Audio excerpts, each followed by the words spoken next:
දැන් අපි බලමු. දැන් ඕගොල්ලෝ හැමදාම මේවට ඉතින් බයිනවනේ. උදේ ඉඳන් රැ වෙනකන්.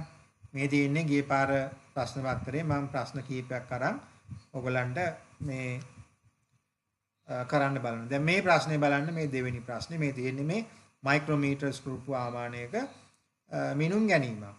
මේ වගේ ප්‍රශ්නේ ඕන තරම් පාස් පේපර්ස් වල තියෙනවා. 96 14 වෙනි ප්‍රශ්නේ බලන්න. 2010 3 වෙනි ප්‍රශ්නේ බලන්න. ඕන තරම් මේ ප්‍රශ්න තියෙනවා. ඕගලන්ගේ ටියුට්ස් වලත් මේවා තියෙනවා. මේවා පට ගාලා කරන්න පුළුවන් වෙන්න ඕනේ. මේ කාලය ඉතා ඉක්මනට කරන්න ඕනේ. පුළුවන් තරම් කටු වැඩ අවම කරගන්න ඕනේ. නැතුව මේ ප්‍රශ්න 50 පෑ දෙකෙන් කරන්න බෑ.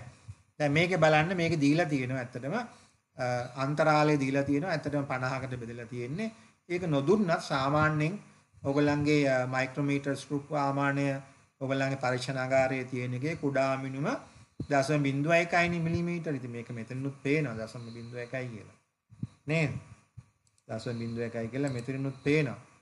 ඉතින් මේ තියෙන්නේ අර වස්තුවක් නැතුව මේ හණු දෙක ලං වුණාම තියෙන පාටයි. ඒතර ඔයගලන්ට පේනවා මෙතනින් මේකේ මූලාංක දෝෂයක් තියෙනවා. ඒක එක පාටක හිතයක් ටක් ගාලා පේනවා 0.3යි කියලා. 0.3යි නෙමෙයි දෙන්නේ 1යි 2යි 3යි මේ 0.3ට තමයි ගොඩාක් ප්‍රශ්න දීලා තියෙන්නේ පාස් පේපර්ස් එකේ. මොකද සාමාන්‍යයෙන් ওই මයික්‍රෝමීටර් ස්ක්‍රූප් ආමාන ඔය හණු දෙක තද කරුවාම ටික වස්තුවක් නැතුව මේ ගාන තමයි එන්නේ 0.3යි මිලිමීටර. ඉතින් ඒක නිකන් හිතේ තියාන්න මේක ආයේ කොළවල ලියලින්න ඕනේ නැහැ. ඉතින් ඔයාලට පේනවා යාන්තම් බිඳුව පේනවා. දාන්තම් බිඳුව පේනවා කියන්නේ මේ කරකැන්නේ මේ අතට. 40 ගාන නෙමෙයිනේ. 48යි කියලා කියන්න එපා. මේ 40 නේ 40 ගානටමයි ඉන්න එපා. 40 ගාන නම් මේක තමයි මෙහාට එන්න ඕනේ. 0.3යි. ඒක මතක තියාගන්න. ඊට පස්සේ මෙතන බලන්න පාටාංක. මේක මේ කටුවට නොකර හැදිය හැකියි. 3 තියෙනවා ඊළඟට 3.5 තියෙනවා පේන්න තියෙන. 4 පේන්නේ නැහනේ.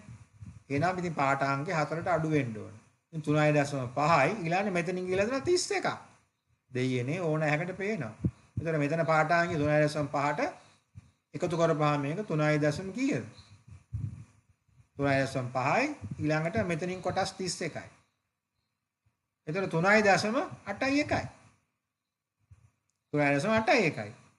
ඒකනේ පාඨාංකයේ 0.3ක් මුලින් නිකන් ගිහිල්ලා තියෙනවා කරකැවිලා. ඒ නිසා මේ පාඨාංකයෙන් මේක අඩු කරන්න ඕනේ නේ. එකතු කරන්න නෙමෙයි අඩු කරන්න ඕනේ. මොකද දැන් ඒ කියන්නේ මේ කරකවනකොට මේ විදිහට වාමාර්ථව බිඳුව පහු කරලා තියෙන. බිඳුව ඉඳන් මේක ගාන ගිහිල්ලා. හරිනම් බිඳුවට තියෙන්න ඕනේ මෙතන හරියට. නමුත් මේක 0.3ක් මේ ගිහිල්ලා අමතර ගිහිල්ලා. අමතර ගිහිල්ලා කියන්නේ උනාට වැඩි ගිහිල්ලා තියෙනවා. ඒ නිසා 3.8 එකෙන් 0.3 අඩු කරපුවම 3.78යි. ඉතින් ඇත්තට මේක මනෝමයෙන් හදන්න බැරිද ඔයගලන්ට? ඇත්තටම බැරිද? ඔයගොල්ලන්ගේ මහන්නකෝ. දැන් ගොඩාක් අය මේවා ලියනවා 0.3යි මෙතන බාරවම. ඉතින් ඒවා කරන්න පුළුවන් නමුත් කාලය යනවා. පුළුවන් ඔයගලන්ට. අනිත් මේක මේ නොදන්න ප්‍රශ්නයක් නෙමෙයි. පට්ට ගහලා තියෙන ප්‍රශ්න මේවා. පාස් පේපර්ස් වල සහ ඔයගොල්ලන්ගේ ටියුට්ස් වල. ඉතින් ඒ නිසා දරුවනේ මේවා පුරුදු වෙන්න මේ විදිහට. ඊළඟ මේ ප්‍රශ්නේ බලන්න. දැන් මම මේ යාන්ත්‍ර විද්‍යාවම තෝරගත්තේ ඔයගොල්ලෝ 12 ළමයි ඉන්න නිසා 12 දරුවෝ දැන් යාන්ත්‍ර විද්‍යාව දැන්ටමත් සෑහෙන දුරක් කරලා ඇති.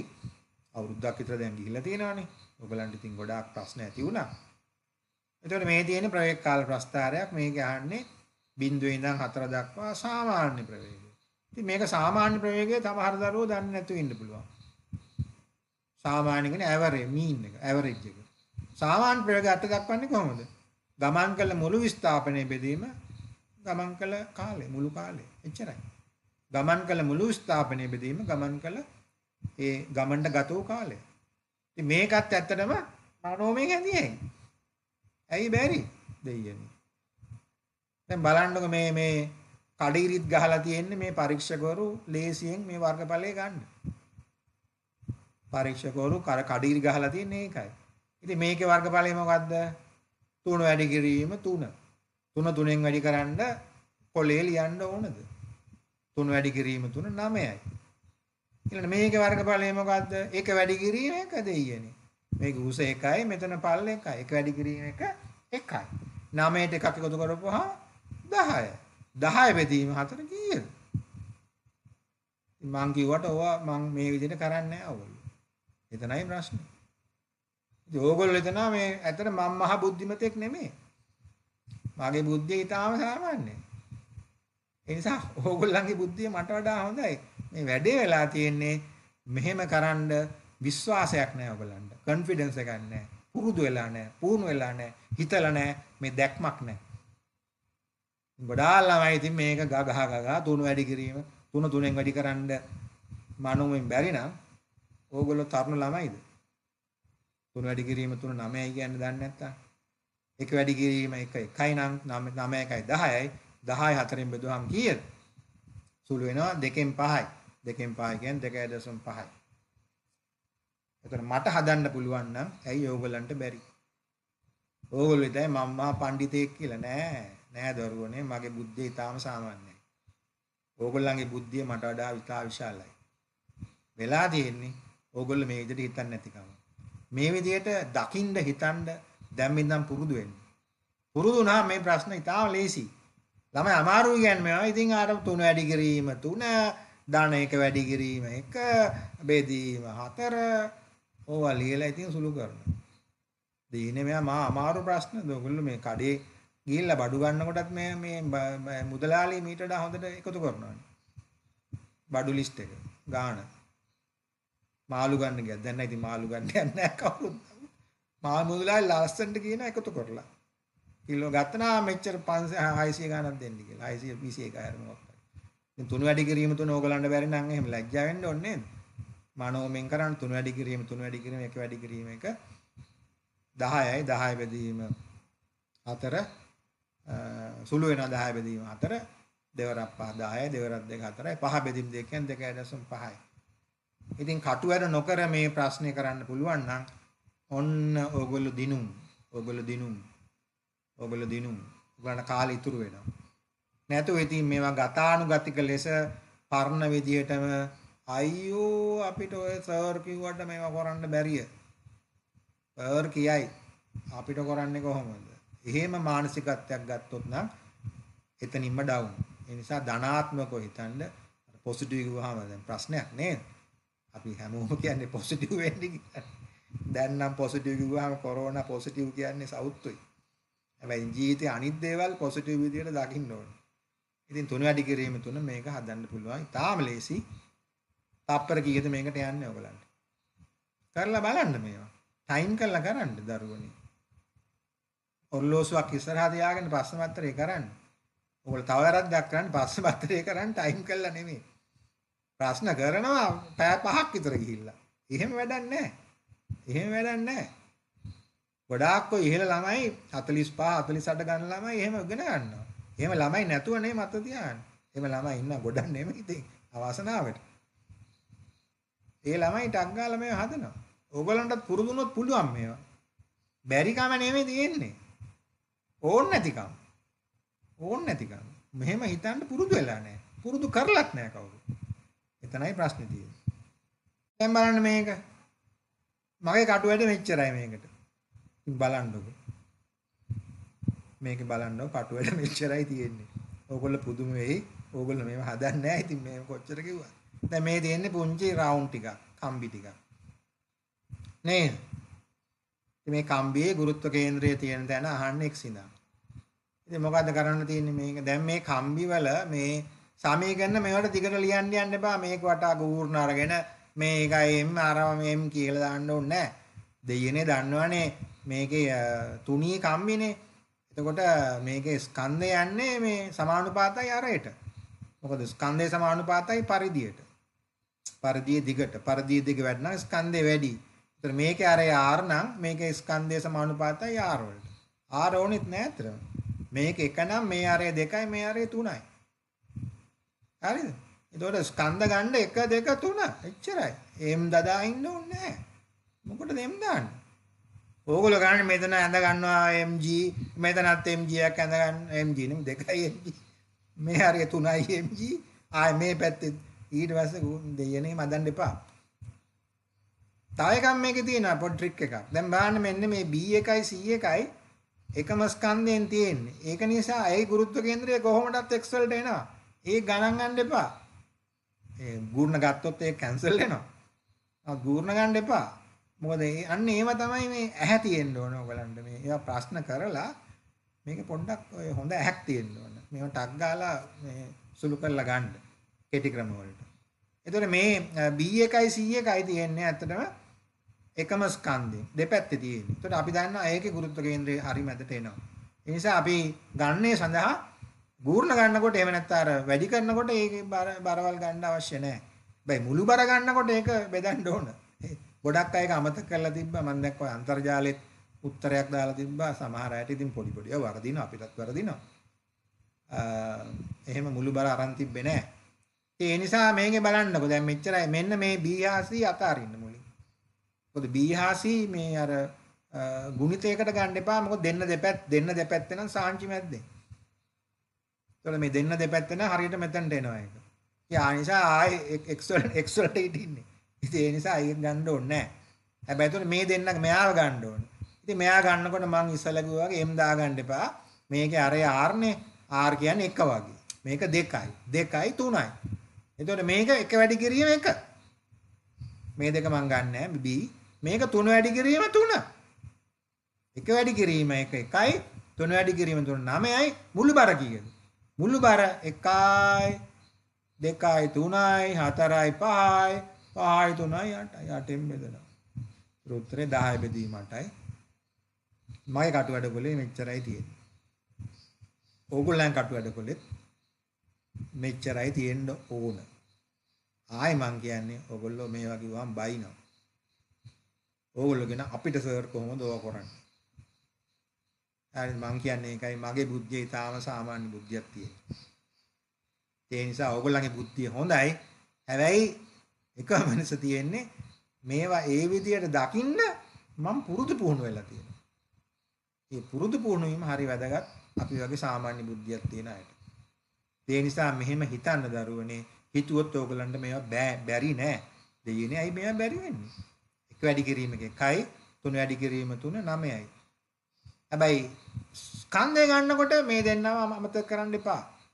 එහෙම වුණොත් වැඩේ කොහු වෙනවා. මොකද මුළු ස්කන්ධෙන්නේ බෙදන්න ඕන. මුළු ස්කන්ධය ගන්නකොට මේ අර යන්න ආර් වගේ m දදා ඉන්න එපා. මේ වැඩක් නැහැ.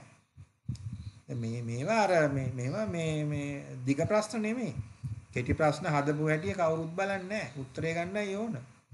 ඉතින් ඒ නිසා මේකේ ස්කන්ධය m නම් මේක 2යි මේක 3යි. ඉතින් m ලියන්න මොකටද? බම්බුවටද? මේක 1 නම් මේක 2 නම් මේක 3යි. 2යි තියෙනවා මේ කොහොමදත් මැදට එනවා. ඊට පස්සේ අපිට අර ගුණිතය ගන්න තියෙන්නේ මෙයාවයි විතරයි. අර දෙන්න ගත්තොත් ඍණ ධන කැපෙනවා ඒක.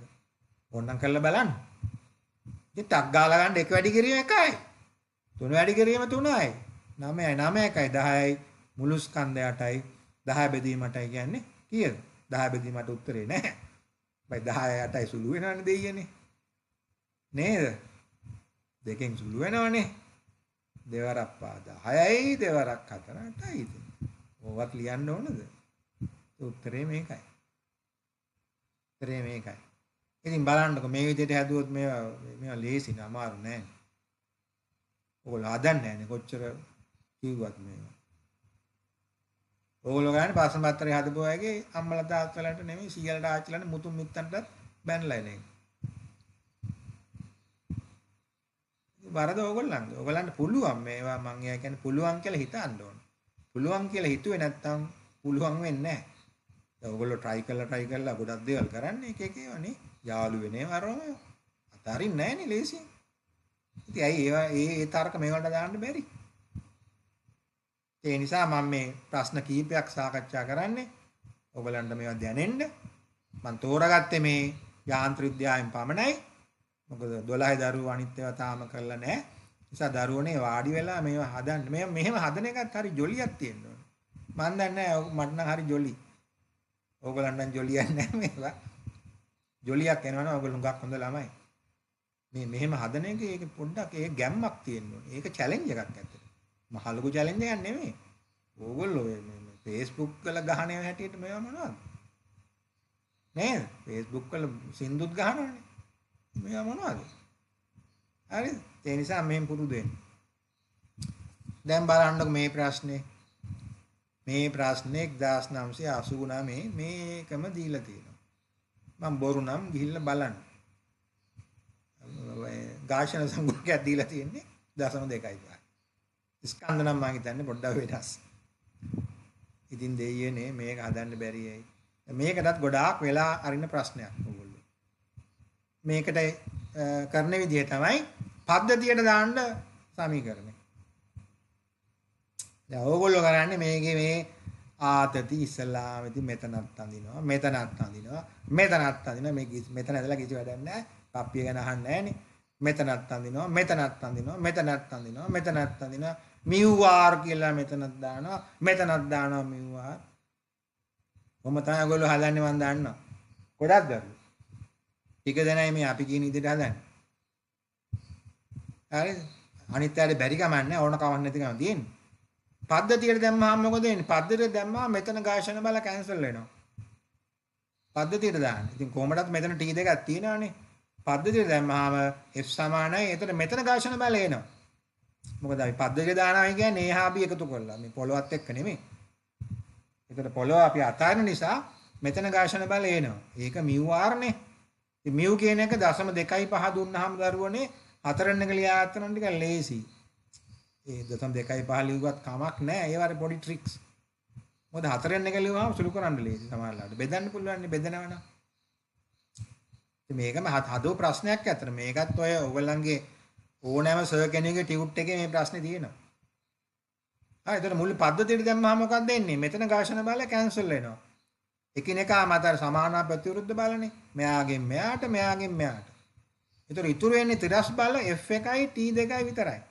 සහ මෙතන ඝර්ෂණ බලය. sorry. මෙතන ඝර්ෂණ. එතකොට F සමානයි μr. අපි r ගන්නකොට පරිස්සම් වෙන්න මෙතන r කියන්නේ මේ දෙකේම බර ගන්න ඕන. ඒක පැටලෙන්න පුළුවන්. අමතක වෙන්න පුළුවන්. ඉතින් ටක් ගාලා මේ ස්කන්ධ හරි ලේසි එකතු කරන්න මේවා මේ කටුවැඩ කොළොල් ලියන්න ඕනේ නැහැ. 1.5 එකතු කරනවා 1.5යි. ඒක g වලින් වැඩි කරපුවා g සමානයි 10යි 15යි. ඉතින් මෙහෙන් පුරුදු වෙන්න. දැන් ගොඩාක් ළමයි මේ අපි කිව්වට කරන්නේ නැහැ. 0.5යි g දාලා g 10 දාන්නේ පෑ දෙක ගියාට පස්සේ. ඉතින් පෑ දෙකම යනවා එතකොට.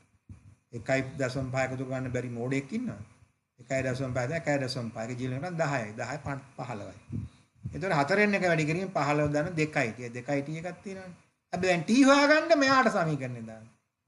t සමානයි μr. මෙයාගේ μ, ඒ කියන්නේ μ එකමයි කියලා දීලා තියෙනවානේ. ඒකත් වෙනස් කරලා නැහැ. මේ r කියන්නේ මෙතන මෙයාගේ බර විතරයි. එතන උඩින් තියෙන 0.5නේ. 0.5 g කියන්නේ 5යි. 5යි. එතකොට μ කියන්නේ හතරෙන් එකයි r කියන්නේ 5යි. එතකොට මගේ කටු වැඩකොලේ මෙච්චරයි තියෙන්නේ. ඕගොල්ලන් කටු වැඩකොල කොපමණ ලොකුද? ඕගොල්ලම නිශ්චය කරගන්න. හරිද? මගේ කටු වැඩකොලේ මෙච්චරයි තියෙන්නේ. මගේ කටු වැඩකොලේ මෙච්චර නම් මේ ලංකාවේ ඉන්න මට වඩා බුද්ධිමත් ඕගොල්ලන් කටු වැඩකොලෙත් මෙච්චරයි තියෙන්නේ. හතරෙන් එක පොදුයි. මම සුළු කරන්න පුරුදු වෙන හතරෙන් එක පොදුයි. ආය මේක 15 හතරෙන් බෙදන්න යන්න එපා. හතරෙන් එක පොදුයි. පස්සරත් දෙක 10යි. 10යි 15යි 25යි. 25 වෙදීම 4යි. 25 වෙදීම 4යි කියන්නේ 6.25යි. 6.25 කියලා සමානලා උත්තර ඉරි දෙකක් ගන්නවා මේකේ. මම දැකලා තියෙන සමහර කටුවඩකොල්ල 6.25යි කියලා උත්තර ඉරි දෙකක් ගන්නවා. ඒ තරමට ඕගොල්ලෝ ගත අනුගතිකයි. දෙයනේ මේ ඉරි දෙක කවුද බලන්නේ? ඉරි දෙක තියාගන්න ඕගොල්ලෝ ගෙදර ගිහිල්ලා මොනවා හරි කරගන්න. 6.25 ඉරි දෙකක් ගහලා ඕනේ නැහැ. 25 අතරින් බෙදුවාම 6.25යි. ඉතින් බලන්නකො මේක නැත්නම් ගොඩාක් ළමයි හදන්නේ. ඉතින් මේකේ බල ටික මාක් කරගෙන ඒක හොඳයි නරක නෙමේ. ඒ බල මාක් කරන්න දෙවන පස්සමත්තරේ. මේවට මාක් කරන්න යන්න එපා. මේවා මනෝමයෙන් හැදියයි. මනෝමයෙන්ම නෙමෙයි පොඩ්ඩක් ලියන්න ඕන මේක. එතකොට මෙතන පද්ධතියට දාන්න. පද්ධතියට දැම්මම මෙතන මේ තවත් මේ කෙටි ක්‍රම තියෙන ඕන තරම්. තවත් කෙටි ක්‍රම තියෙනවා හිතලා බලන්න. ඕනනම් ඉතින් B වලට දාලා A වලට දාලා සුළු කරන්නත් පුළුවන්. නමුත් මං කියන්නේ ඔයගලන්ට එකට දාන්න. A හා B එකට දාන්න. එතකොට මෙතන ඝර්ෂණ බලය එකිනෙකාගේ නිෂේධනය වෙනවා. කැන්සල් වෙනවා. එතකොට ඉතුරු වෙන්නේ F සමානයි 2යි T ධන මෙතන μr එක. මේ μr කැන්සල් වෙන එක තමයි මම ලියලා තියෙන්නේ. ඊට පස්සේ T හොයන්න මෙයාට දාන්න. T හොයන්න මෙයාට දාලා දැන් F තියෙනවනේ. මොකද තිරස් බලයේ තියෙන T සහ එයාගේ μr විතරයි. අනිත් ඒවා සිරස් බල. R සහ mg. ඉතින් ඒවා නිකන් ටක් ගාලා T සමානයි μr කියලා ලිය හැකියි. T සමානයි μ4 එකයි R කියන්නේ 5යි. මේ R 15යි. මේක සුළු කරපු හැටි උත්තරේ එනවා. ඉතින් දරුවනේ මෙහෙම හිතන්න පුරුදු වෙන්න. පුරුදු වුණොත් ඕගොල්ලන්ට කවදාවත් වරදින්නේ නැහැ. දැන් මේ තියෙන්නේ මේ මම කාලවල නැති නිසා මේක අන්තිම තව ප්‍රශ්නයක්. බලන්න මේකට ඕගොල්ලෝ කොච්චර වෙලා ගන්න ඇද්ද? මෙතන තියෙන්නේ බල කාල සටහනක්. බලය කාලය සමග බල වෙනස් වෙන ආකාරය. මෙතන අහන්නේ පටන් ගන්නෙ ප්‍රවේගයේ බිඳුවෙන්. පටන් ගන්නෙ ප්‍රවේගයේ බිඳුවෙන්. ඒකට අහන්නේ ආය ප්‍රවේගයේ බිඳුව වෙන්නේ මොන කාලෙදිද? ඒකට මොකද්ද මේ තර්කය? ඔයදන බලය සමානයි ගම්මිතා වෙනස් වීමේ ශීඝ්‍රතාවට. එතකොට බලය වැඩි කිරීම කාලය කියන්නේ ගම්මිතා වෙනස. force into time කියන්නේ change in momentum වෙනස. ඉස්සෙල්ලා momentum එක ගම්මිතා බිඳුවයි. එහෙමනම් පසු එක බිඳුව වෙන්න ඕන නම් මේ වර්ගඵල සමාන වෙන්න ඕන. වර්ගඵල සමාන වෙන්න ඕන. එතකොට මේකේ වර්ගඵලයයි මෙතන වර්ගඵලයේ සමාන වෙන තැන හොයන්න. මොකද මේක ධන වර්ගඵලයක් කියන්නේ ඇත්තටම ft curve එක ධනයි. ඒ කියන්නේ force එක එකම පැත්තට තියෙන. මේක බලය අනිත් පැත්තට ගිහිල්ලා තියෙන. ඉතින් වර්ගඵලය බලන්න මේ වර්ගඵලයට සමාන වෙන්නේ කොතනද කියලා. දැන් එතන බලනකොට මෙන්න මේ ත්‍රිකෝණයයි දෙකම වර්ගඵල සමානයි. ඒක කොහොමදත් කැන්සල් වෙනවා. මේකට 7/5ක්වත් වියදම් කරන්න ඕනේ නැහැ උත්තරේ ගන්න. 7/5 නෙමෙයි 7ක් වියදම් කරන්න ඕනේ නැහැ. එක පැන්සල් මිනිරම් පොදක් ඔබ නොගෙවා මේට උත්තරේ ලබාගත යුතුය. මේ වර්ගඵලයෙන් කැපෙනවා. මෙතන වර්ගඵලය කියන්නේ ත්‍රිකෝණයක වර්ගඵලය ගන්න දන්නේ නැත්නම් විභාගයට යන්න එපා. ත්‍රිකෝණයක වර්ගඵලය කියන්නේ මේකෙන් භාග වැඩි කිරීම උස එතකොට 20න් භාග කියන්නේ 10 10 කිරීම 8 80යි. මෙතන 80 වෙන්නේ මොන වුණාමද? මෙතන උස 8යි. එතකොට 80 වෙන්න ඕන නම් මෙතන 10ක් යන්න ඕන. 8 වරක් 10 80යි. එහෙමනම් 70 වෙදි තමයි මේක වෙන්නේ. කිසිම ගණනයක් මේකට ඕනේ නැහැ. මෙහෙම කරලා ගත්ත හැකි උත්තරේ. ඇයි බැරි ඔයගලන්ට මේවා? පුළුවන්. බැරි නෑ ඕනකම නෑ. දැන් බලන්න මේක 1996 මේ වගේ ප්‍රශ්නයක් තියෙනවා. ඔයගොල්ලෝ ඒක ඉගෙන ගත්තා නම් මේ ප්‍රශ්නේ ඉගෙන ගත්තා නම් ඒ තර්කය තමයි මෙතන තියෙන්නේ. මෙතන හැබැයි අහලා තියෙන්නේ බිඳුවෙන් තැන් නෙමේ. මෙතන උගලන පේන වර්ගඵල හරියටම කැන්සල් වෙන්නේ නැහැ. අහන්නේ ප්‍රවේගය. තප්පර 100කට පසුව රථයේ වේගය. මේ ඒතර ඔයගොල්ලෝ මොකද කරන්න තියෙන්නේ? මේ වර්ගඵලය අඩු කරලා m වලින් බෙදන්න මේක තියෙන්නේ. නමුත් මේ තර්කයම තමයි මෙතනක් තියෙන්නේ. ඒකයි ඔයගොල්ලන්ට පාස් පේපර්ස් වලින් සහ ඔයගොල්ලන්ගේ සර්ලා දෙන ප්‍රශ්න වලින් ඉගෙන ගත්තේ. ඒක තමයි භෞතික විද්‍යාව හදාන දරුවෙකුගේ තියෙන කුසලතාව. අපි යම්කිසි දෙයක් ඉගෙන ගත්තාම ඒ තර්කය යොදන්න පුළුවන් වෙන්න ඕන වෙන තැනකට. ඒ කුසලතාව. මේ ප්‍රශ්නේ කරලා තියෙනවා මම මේක ප්‍රශ්නයක් තෝරගත්තේ. මේ වගේ ප්‍රශ්න ඕන තරම් පාස් පේපර්ස් වල තියෙනවා. දැන් මේකේ අහලා නැහැ ප්‍රවේගී බිඳුව වෙන අවස්ථාව. එහෙන් බිඳුව වෙනවා මේ වර්ගඵලයේ මේ වර්ගඵලයට සමාන වෙන්න බෑ. නමුත් ඒ තර්කය එකමයි නේ. ඔයගොල්ලෝ පිළිගන්නේ නැද්ද මං කියන එක? මේ එකම ලොජික් එක තියෙන්නේ. මෙතන වර්ගඵලයව 1000 වැඩි කිරීම 50යි 500 වැඩි කිරීම 50යි අඩු කරා ස්කන්ධෙන් බෙදුවා. ඒකට ගණනයක් ඕන. මේකට ගණනයක් ඕන නැත. අහන්නේ ප්‍රවේගයේ බිඳුව වෙන තැන. ප්‍රවේගයේ බිඳුව වෙන්නේ මේ වර්ගඵල දෙක කැන්සල් වෙන තැන දෙයියනේ. ඒතර මේ වර්ගඵලයේ කොහොමදත් කැන්සල් වෙනවා මෙයත් එක්ක. එහෙමනම් මේ වර්ගඵලයේ කැන්සල් වෙන්න කොපමණ දුරක් කොපමණ කාලයක් 60 සිට ඉදිරියට යා යුතුද? මේ වර්ගඵලය 10 අඩි කිරීමට 80යි. මෙතන ලස්සනට 8 දීලා තියෙන ලේසි වෙන්න. හරිද? සේරම ලස්සනට මේවා සුළු වෙනවා. ඉතින් දෙයියනේ මේ අමාරු. 8 වැඩි කිරීම 10 වුණොත් තමයි මේ 80ට මේ 80 සමාන වෙන්නේ. මේ වර්ගඵල දෙක කොහොමද සමානයි? ඉතින් ඒ නිසා උත්තරේ 70 වෙයි පමණි. කිසිම කටු වැඩක් නොකර මම මෙන්න මේ ගාන හැදුවා. ඉතින් අවසාන වශයෙන් දැන් කාල වෙලා ඉවරයි. ඔයගලන්ට මම කියන්නේ මේ අභියෝගේ බාර ගන්න. නැත්තම් වෙන්නේ හැමදාම ඔයගලන්ට ප්‍රශ්න පත්‍ර කවුරු හැදුවත් හැමදාම ඔයගලන්ට අඬ අඬින්න තමයි වෙන්නේ. මේවා ක්‍රම වලට පුරුදුුන්නේ නැත්තම්. ඒක නිසා දරුවනේ මේවා ප්‍රගුණ කරන්න. අභ්‍යාසයේ යෙදෙන්න. නිකාන් අහන් ඉන්න එපා. මමත් අහන් ඉන්නකොට ඔයගොල්ලෝ අහන් ඉන්නකොට හරි ජොලි අයියෝ සර් හරි ෂෝක් නේ මේ සර් කියන ප්‍රශ්න උත්තර ගන්න. අත ඕගොල්ලෝ උත්සාහ කරන්නේ නැත්තම් මේ මගේ ව්‍යායාමෙන් කිසි පළක් නැත. ඒ නිසා ඔයගලන්ට සුබ පතනවා. පස්සෙත් අපි ආයේ තව පන්තියකින් හම්බ වෙමු. එතකන් ඔයගලන්ට ගුරු මහත්මාත්මිය උගන්වයි. ඉගෙන ගන්න මේ විදිහට. මෙහෙම ඉගෙන ගන්නේ කොච්චර රසවත්ද.